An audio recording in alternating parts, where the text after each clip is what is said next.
you had an assignment where we had a bunch of chords, you had to label them with the appropriate chromatic, or the appropriate modally mixed Roman numerals, right? So, for example, let's be in C major, and let's say I have this just very simple chord progression. How can I voice this? Something like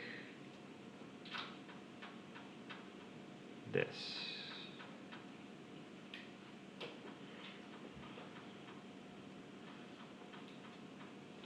Yeah, there we go. So, we have a chromaticism here. We've got our tonic, we've got 5/7, easy, tonic. We want to figure out what this chromaticism is doing. Remember, I've always said before that if you look at something, your first default is that a raised tone is going to be an applied chord to something else. A lowered tone is going to be the seventh of an applied chord to something else. You know, raised tone would be third, new leading tone, or a lowered tone would be the seventh to something else. That's no longer strictly true once you start to deal with mode mixture.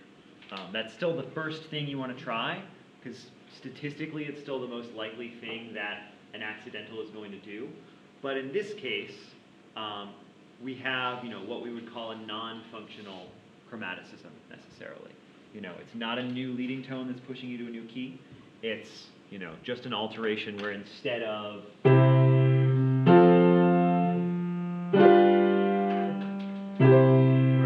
nice sunny major progression, you've got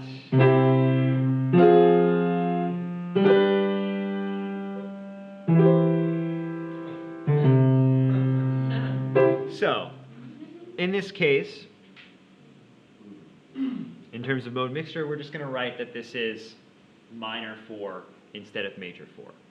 All 7 or 5? No. Because it's not modulated? Because it's not modulated, because you have to look at where it's going next and it's not acting. This A flat, that's what you want to know about. This A flat, could that be a chord 7th going to something? And in this case, we don't have, a B flat chord, so it's not going to act as that. And since it's not, functioning that way, it's still just functioning as a predominant towards 5/7. Thinking about your tonal functions is very important in mode mixture, because modally mixed chords will almost always still just have the same old tonal function that their diatonic counterpart would have. 4 chord is a predominant, a minor 4 chord in major is still a predominant. All right. Yeah, so this is exactly.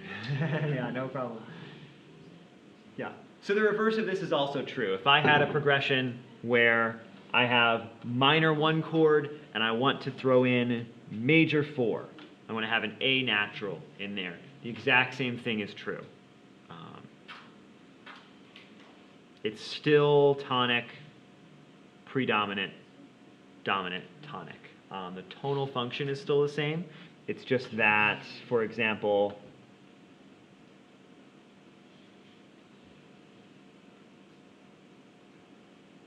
my little right-hand chord here is going to have a raised, it's going to have a natural in it. That'll have its leading tone in there. So, same exact principle. I might have bass lines the same here.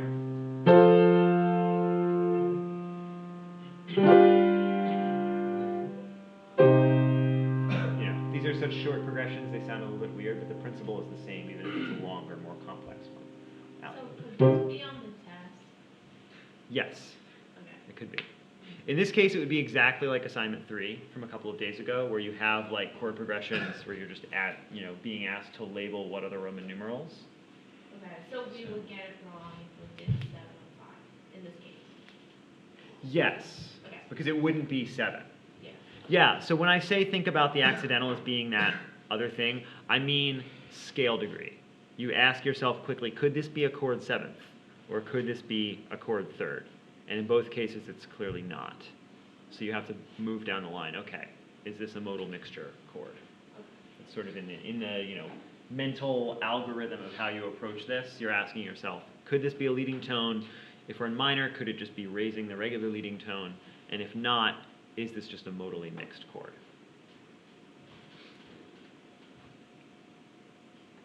Right. So let's flip the script then and look at how this would look from a figured bass standpoint. Not literally flip because I forgot to copy this on both sides of the paper. But the same exact thing, let's say you have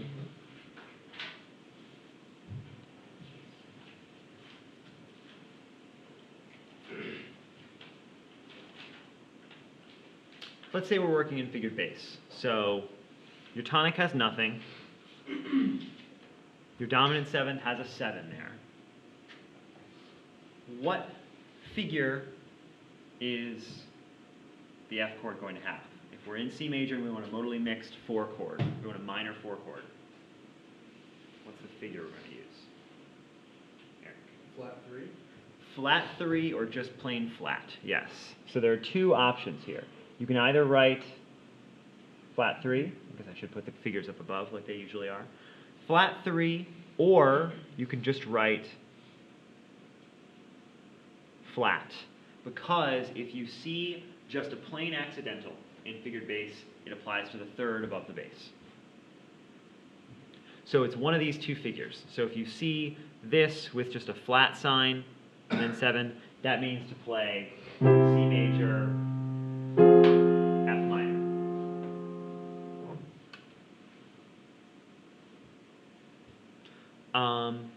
Alternately, if we're in minor,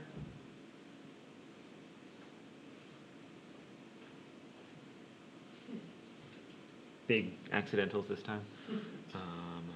Same thing, bass line here. I want to modally mix my 4 chord. This one gets a 7. Natural sign? Yeah, exactly. In this case, it would be a natural sign. It could be a sharp sign if you're in a more sharp key. But you want the one that's going to turn the third above this up. So you would write F with a natural sign. And that's basically telling you this is going to be a major chord instead of a minor. You know, raise that third above the bass by a half step. So this is how they end up looking in figured bass. Wink, wink, nudge, nudge. In a major chord, or in a major key, what would a flat major 6 chord look like in figured bass? Flat major, good question, yeah. So let's go on, let's be in C. Our next example, a flat major 6 chord. So figured bass, I'm going to write the bass note out, right? And it will have an accidental on it. So any of these chords where the chord symbol gets a flat sign, you know, flat 6 or flat major 3, you're going to have the accidental in the bass line. Then above that, you're going to say, let's see, above that, we don't need to alter the third because it's already in the key. So you know you're writing a third, you don't need to put a sign there. You do need to alter the 5th, right? E in E major is going to become E flat. And so we have to write flat 5. So this is what that would look like. We're doing a flat major 6 chord in the key of C. So this is the figured bass sign. You'd play your A flat, you know you want a third above it unless you're told not to, and that's already in the key. And then you know you want a 5th above it unless you're told not to, and that is lowered. E flat instead of E natural. Yeah. So that's how this would look. So we won't be given this in the inversion? You could be. Could be. Yeah. So it would be like a 6. Then it would like be. You give us a C and you'd say 6 flat 5 or something? You'd say whatever the different scale degree is. So in this case, if we're in a C, we would say, in that case, you'd have to say flat 6, right? Because C up to A, you want to lower it to become A flat. Oh. So you'd say flat 6. And then you want a third above that, you'd also have to say flat. Or in an inversion, it's a little bit nicer to say flat 3. Even though you could get by with just saying flat. Right. Yeah. So I mean,